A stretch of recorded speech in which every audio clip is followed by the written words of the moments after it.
નમસ્કાર દર્શક મિત્રો, હું આપની સાથે છું રાખી અંજારિયા. સ્વાગત છે આપનું કચ્છ ઉદય ટીવી ન્યૂઝમાં. તો દર્શક મિત્રો, જોઈએ આજના સમાચારો વિસ્તારપૂર્વક. આદિપુરમાં બંધ મકાનમાંથી તસ્કરો ત્રાટક્યા હતા. બંધ મકાનમાંથી 5.40 લાખના દાગીના અને મોબાઈલની ચોરી કરવામાં આવી છે. આ અંગે મળતી વિગતો મુજબ આદિપુર વિસ્તારમાં બંધ મકાનમાં તસ્કરોએ હાથફેરો કર્યો હોવા અંગે પોલીસમાં ફરિયાદ નોંધાઈ છે. આદિપુરના આહિર કુસનનગર વિસ્તારમાં રહેતા ફરિયાદી મનોજભાઈએ જણાવ્યું હતું કે તેઓ વતનમાં ગયા હતા. તે દરમિયાન કોઈ અજાણ્યા શખ્સોએ તાળું તોડી ઘરમાં પ્રવેશ કર્યો હતો. ચોરોએ ઘરમાંથી સોના ચાંદીના દાગીના, મોબાઈલ તેમજ અન્ય કિંમતી સામાન મળીને 5,40,000ની ચોરી કરી ફરાર થઈ ગયા હતા. ચોરીમાં માલિકે જણાવ્યું હતું કે મકાનમાં સીસીટીવી કેમેરા લાગેલા હતા, જે ઊંચા કરીને ચોરો દ્વારા ચોરી કરવામાં આવી છે. ઘરમાંથી 13 ઘડિયાળ, મોંઘા પર સોનાના દાગીના, લેપટોપ અને મોબાઈલ સહિત મુદ્દામાલ ચોરી કરી ફરાર થઈ ગયા છે. પરિવાર હાલ દુબઈમાં રહેતો હોવાથી ઘટનાની જાણ પાડોશીઓ દ્વારા થઈ હતી. બનાવ અંગે આદિપુર પોલીસ સ્ટેશનમાં ગુનો નોંધી વધુ તપાસ હાથ ધરવામાં આવી છે. હળવદ પાસે 32,84,000નો દારૂ બોર્ડર રેન્જ પોલીસે પકડ્યો હતો. તાજેતરમાં બોર્ડર રેન્જનું વિસ્તરણ કરવામાં આવ્યું હતું, જેમાં બનાસકાંઠા, પાટણ અને વાવ-થરાદને કચ્છમાંથી અલગ કરી મોરબીનો કચ્છમાં સમાવેશ કરવામાં આવ્યો હતો. ત્યારે મોરબીનો કચ્છમાં સમાવેશ થયા બાદ બોર્ડર રેન્જ પોલીસે પ્રથમ કાર્યવાહીમાં 32,84,000નો દારૂ શોધી લીધો હતો. બોર્ડર રેન્જ પોલીસને માહિતી મળી હતી હળવદ પાસેથી દારૂ ભરેલી ગાડી પસાર થવાની છે, જે બાતમીના આધારે કાર્યવાહી કરવામાં આવી હતી. પીએસઆઈ એમ.એચ. જાડેજા અને ડીસી ઠાકોરને મળેલી બાતમીને આધારે હળવદ તાલુકાના કવાડિયા ચેકપોસ્ટ પાસેથી હાઈવે પરથી આઈસર ટ્રકમાંથી વિદેશી દારૂની અલગ અલગ બોટલો શોધી કાઢવામાં આવી હતી. 32,84,000ની 9,456 દારૂની બોટલ શોધી કાઢવામાં આવી હતી. ટ્રક તેમજ અન્ય મુદ્દામાલ મળી 52,84,000નો મુદ્દામાલ કબજે કરી હળવદ પોલીસમાં ગુનો દાખલ કરવામાં આવ્યો હતો. પોલીસે હરિયાણાના ટ્રક ડ્રાઈવર અરબાઝ રહીસ મેવની ધરપકડ કરી હતી, જ્યારે ટ્રક આપનાર આસિફ અને માલ મોકલનાર શર્માજી મળી આવ્યો ન હતો.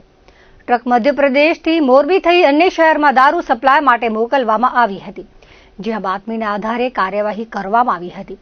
દારૂ ક્યાં પહોંચાડવાનો હતો તેની માહિતી ટ્રક ચાલક પાસે ન હતી, પરંતુ તેને અલગ અલગ સ્થળે પહોંચે ત્યારે લોકેશન આપવામાં આવતા હતા.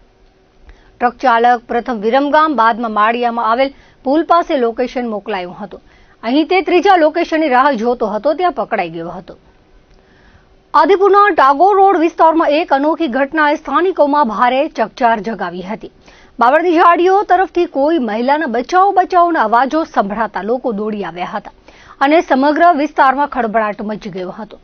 ઘટનાની જાણ થતાં આદિપુર પોલીસ સ્ટેશનના પીઆઈ સહિત પોલીસનો કાફલો તાત્કાલિક સ્થળ પર પહોંચી ગયો હતો. સાથે જ એલસીબીની ટીમ પણ તપાસમાં જોડાઈ હતી. મહિલાના અવાજ અંગે ગંભીરતા દાખવી પોલીસે ઝાડીઓ અને આસપાસના વિસ્તારમાં સઘન શોધખોળ હાથ ધરી હતી. શોધખોળ દરમિયાન આધુનિક ટેકનોલોજીનો ઉપયોગ કરતા ડ્રોનની મદદ લેવામાં આવી હતી, જેથી ગીચ, બાવળની ઝાડીઓ અને દુર્ગમ વિસ્તારોમાં પણ તપાસ કરી શકાય. જોકે લાંબી શોધખોળ બાદ પણ કોઈ મહિલા કે શંકાસ્પદ હકીકત સામે આવી ન હોવાનું જાણવા મળ્યું છે.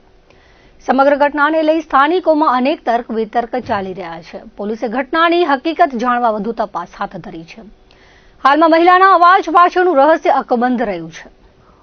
મરીન ટાસ્ક ફોર્સ જખૌ દ્વારા દરિયાઈ વિસ્તારમાં પેટ્રોલિંગ કરાયું હતું. સાથે જ માછીમારો સાથે સંવાદ કરાયો હતો અને શાળામાં બાળકોને પ્રવેશ સહિતની ત્રિવિધ કામગીરી કરવામાં આવી હતી. નલિયા ખાતે આવેલી કેશવ સરસ્વતી વિદ્યા મંદિર ખાતે પ્રવેશોત્સવ યોજાયો હતો, જેમાં મરીન કમાન્ડો દ્વારા બાળકોને તિલક કરી ગિફ્ટ આપવામાં આવી હતી.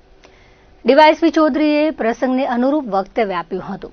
આ સાથે જખૌ બંદર ખાતે ફિશરીઝ ડિપાર્ટમેન્ટ અને મરીન ટાસ્ક ફોર્સના ઉપક્રમે એવરનેસ કાર્યક્રમ યોજાયો હતો, જેમાં માછીમારોને સમજ આપવામાં આવી હતી. આ સાથે જખૌ બંદરથી 5 કિલોમીટરના વિસ્તારમાં પેટ્રોલિંગ હાથ ધરવામાં આવ્યું હતું.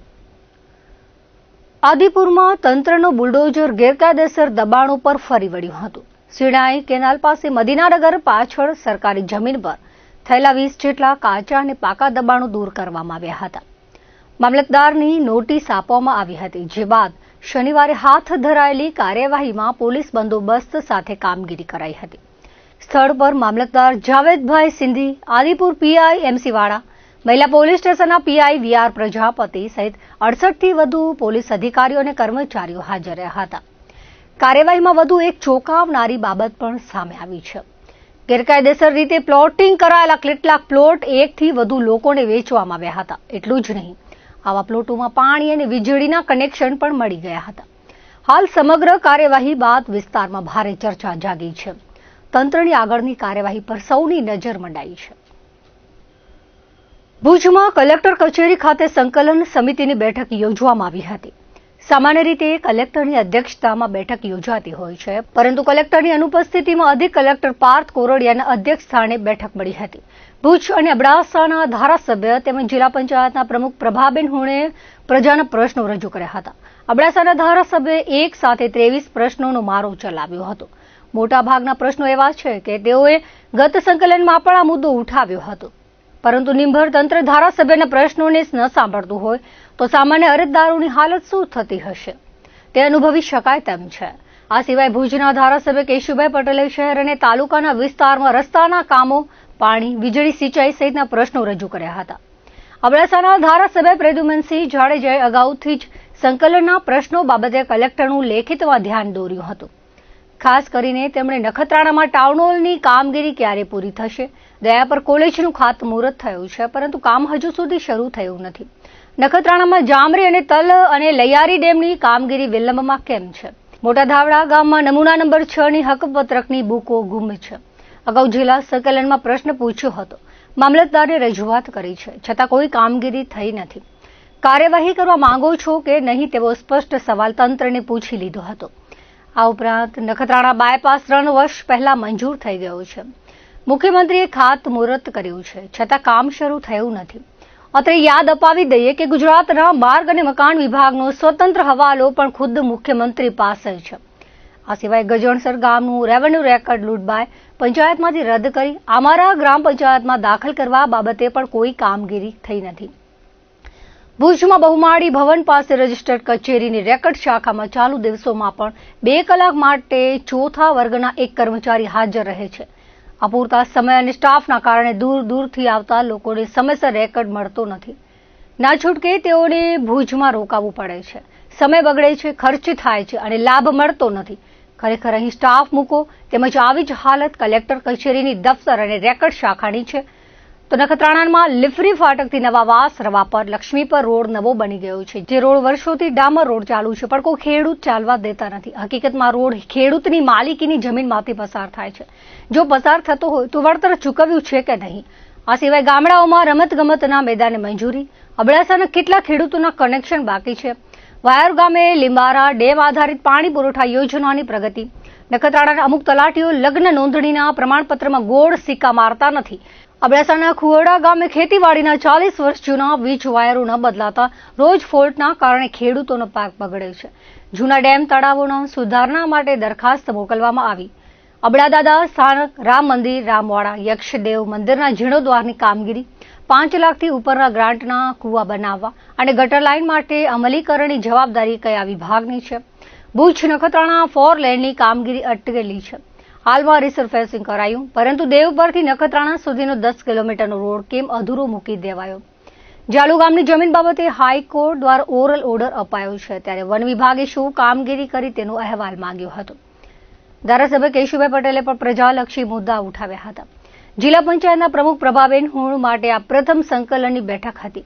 તેઓએ પણ લોકોના પ્રશ્ન રજૂ કરી નિરાકરણ માટે જણાવ્યું હતું. અધિક કલેક્ટરના અધ્યક્ષ સ્થાને મળેલી બેઠકમાં પ્રાંત અધિકારીઓ, મામલતદાર, પોલીસના અધિકારીઓ સહિત તમામ વિભાગોના પ્રતિનિધિઓ હાજર રહ્યા હતા. આજે આપણે જિલ્લા સંકલન હતી. જિલ્લા સંકલનમાં ખાસ મારા વિસ્તારના અત્યારે વરસાદ થોડો ખેંચાણો છે, એટલે ખાસ પાણીનું મોટું 3 તાલુકામાં બહુ તકલીફ છે. તેમાં અબડાસા લખપતમાં પીવાના પાણી માટે બહુ તકલીફ છે, એની રજૂઆત હતી. પછી આપણે લાઇટનો બહુ પ્રોબ્લેમ છે. અત્યારે ખેતી બધા વિચારાય કપાસ આ તે બધું વાવી નાખ્યું છે અને લાઇટના કારણે પાક ફેલ જાય એવી પરિસ્થિતિ છે. તો આ જીબીના ઓફિસર છે એ ફોન ન ઉપાડે કોઠારામાં, એટલે એવી રીતે મેન લાઇટના પ્રોબ્લેમ હતા ખેડૂતના અને પાણી પીવા. પછી વાત રહી આપણે ટાઉન હોલ નખત્રાણા, એની ઘણા ટાઈમથી હજી એની બધી પ્રક્રિયા પૂરી નથી થઈ. પછી દયાપર કોલેજ એનું જે જમીનનું છે હવે ગુજરાત સરકારે મંજૂરી આપી દીધી, ફોરેસ્ટમાં હાલતું નહીં, એ પણ વહેલું થાય. પછી અમારે બેબર જાબરી ડેમનું એનું પૂરું થવા આવ્યું છે, એ પણ તાત્કાલિક થઈ જાય એ રજૂઆત હતી. પછી આપણે ધાવડા 6 હકપત્રો ઘણો ટાઈમથી ખોઈ ગયા છે, તો એના માટે ખાસ રજૂઆત હતી. બીજી રજૂઆત ખાસ રવા પર નવાવાસમાં રોડ તૈયાર થઈ ગયો છે પણ એ હાલવા નથી દીધા, તો એનું શું કારણ? કારણ કે બીજી વાર ડામર થયો 40 વર્ષ પહેલાં થયેલા, તો એ ખાસ હાલવા દે એની પણ રજૂઆત હતી. એના પછી અત્યારે જે ચોમાસાની સિઝન આવે છે તો પશુઓને એને જે રસી નીતિ નિયમ દેવો જોઈએ એ પણ ટાઈમસર એને આપી દે એની રજૂઆત છે. પછી આપણો નખત્રાણા જે ડેપરથી નખત્રાણા જે રોડ બાકી રહી ગયો છે ડામર કરવાનો, તો એ 4 લાઈન તો પછી થવાનો છે, પણ હમણાં બાકી મૂક્યો છે, એ પણ આપણે તાત્કાલિક થઈ જાય એના માટે છે રજૂઆત. પછી આપણે જૂના વાયરો છે જે ઘણા બધા વાડીઓના ગામના, એ પણ તાત્કાલિક થાય, બદલી થાય, રિપેરિંગ એનું કામ ઘણો ટાઈમથી જીબી દ્વારા રજૂઆત કરે છે, નથી થયું.